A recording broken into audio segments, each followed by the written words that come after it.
Imagine losing your parents at a very young age, facing the harshest injustices, and yet becoming an extraordinary person.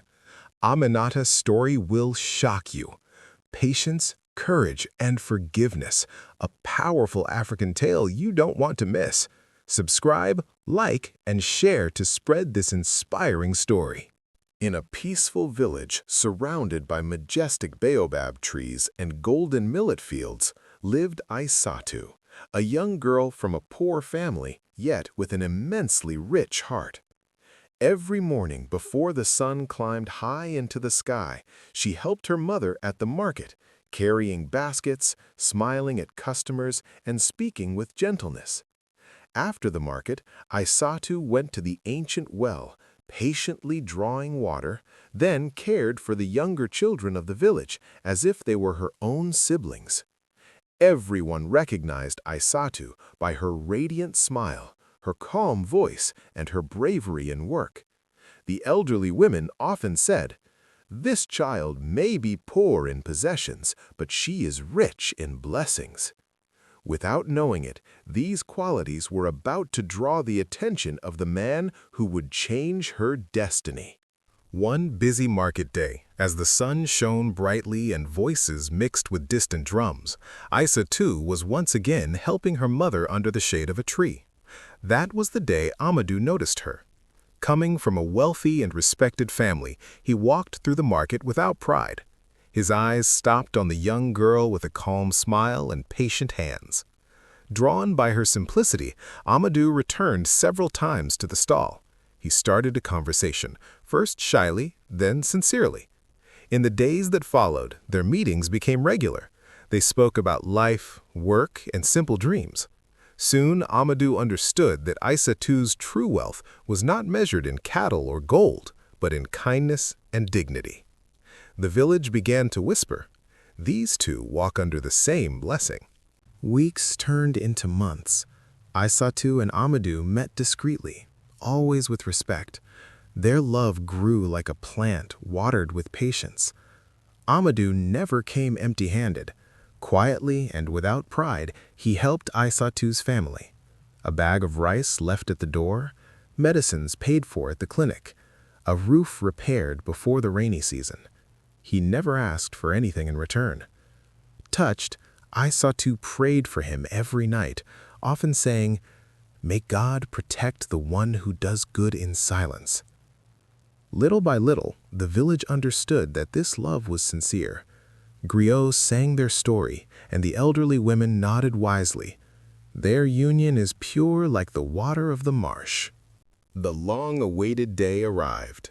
Under a clear sky, the entire village gathered to celebrate the wedding of Aissatou and Amadou. Drums echoed, women sang, and griots told the story of two hearts united by kindness. Aissatou, dressed in her finest clothes, shone brightly. Amadou, dignified and smiling, looked at her with love and respect. Among the guests was Maimouna, Aissatou's younger sister. She smiled in front of everyone, but in her heart, a shadow grew. She envied her sister's happiness, her jewelry, and the attention Amadou gave her. In a low voice, she whispered to a friend, "Why her and not me?" A few months later, joy grew even greater. Aissatou gave birth to a baby girl named Aminata. The baby slept peacefully in her mother's arms, and the whole village thanked God for this blessing. But no one knew that jealousy, planted in silence, was already preparing the coming trial. Aissatou and Amadou's happiness seemed as strong as a baobab trunk. Yet in the shadows, Maimouna let jealousy eat away at her heart. Every smile from Aissatou felt like a wound. Every laugh from Amadou sounded like injustice. Blinded by envy, Maimouna secretly visited a marabout, hoping to break the union she envied. No one saw her. No one knew. The evil, once planted, waited for its moment. One evening, Amadou suggested a drive to the neighboring village. The road was dusty, the sky heavy, the silence strange. Suddenly, a truck appeared in a cloud of dust. The impact was violent and final. Aisatu and Amadou did not survive. The news struck like lightning. The whole village was plunged into mourning. Women wept, men lowered their heads, and people repeated in every household, "Life is a flame.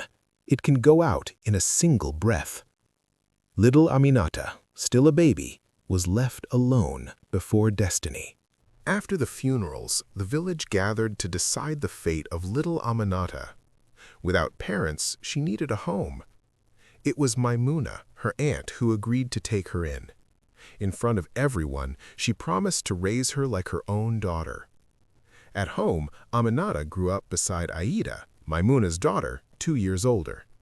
But very quickly, the difference became clear. In front of neighbors, Maimuna acted loving. In private, she became harsh and cold. From a very young age, Aminata was forced to work, sweeping the yard, preparing the fire, pounding millet, washing clothes at the river. Meanwhile, Aida played, laughed, attended ceremonies, and slept late. When Aminata complained of tiredness, Maimuna shouted, "You eat here, so you must serve." At night, Aminata cried silently, holding on to the faint memory of parents she barely knew. Despite exhaustion and humiliation, Aminata kept a flame within her: school. Every morning, after finishing her household chores, she ran to class, sometimes hungry, but always eager to learn. In the classroom, Aminata transformed. Her eyes shone, her hand often rose, and her notebooks were always neat. Her teacher, amazed by her intelligence and discipline, often said, "This child has a rare intelligence." The results came out. Aminata ranked first in her class. At home, however, Aida often failed. This contrast fueled Maimuna's anger even more. At night, while everyone slept, Aminata studied by the light of a small lamp, her eyelids heavy, but her determination unbroken. She whispered to herself, "One day I will rise above this suffering." One day, her heart too heavy to carry alone, Aminata gathered her courage and went to the local mosque. After the prayer, she met the imam, a man with a calm face and graying beard. As soon as she sat before him, tears began to fall. She told him everything: the loss of her parents, her aunt's harshness, the exhaustion, the sleepless nights. The imam listened without interrupting, then gently placed his hand on her head and said, "My daughter, life is a test. Allah is always with the patient. Do not answer evil with evil. Work, pray, and your future will be bright." These words entered Aminata's heart like a new light. For the first time in a long while, she felt understood and supported. Years passed, and Aminata's patience began to bear fruit. Thanks to her outstanding school results, she received a scholarship to continue her studies in the city. On the day of departure, the entire village gathered to bid her farewell. The same dusty streets, the same baobabs, the same millet fields seemed to smile at her. Aminata looked at her home, holding in her heart the memory of her parents and the strength she had found in adversity. In the city, everything was new. Wide streets, tall buildings, honking cars, sparkling lights. Yet, Aminata never lost her simplicity or courage. She studied diligently, determined to succeed and transform her life. Every day, she remembered the imam's words: "Work, pray, and your future will be bright." After years of effort, Aminata completed her studies and became a nurse. Her patience, courage, and intelligence had paid off. When she returned to the village, everyone was impressed by her elegance, poise, and gentleness. Despite her success, Aminata remained humble and kind, never considering herself above others. Her first visit was to the imam, who had sparked hope in her heart. "Your guidance saved me," she said with a smile. "It is Allah who saves, my daughter," replied the Imam. "Should I help my aunt and cousin despite everything?" asked Aminata. "Yes, forgiveness is a victory. Help them for Allah, not for them," the Imam answered wisely. Aminata then decided to support Maimuna, pay for Ida's education, and renovate the family home. Her aunt, moved by the gesture, finally cried, "Forgive me, my child." Aminata embraced her, opening a new chapter of reconciliation. Thus, Aminata had gone through adversity, pain, and injustice to become an accomplished woman. She learned that patience is a seed capable of growing even in the harshest soil.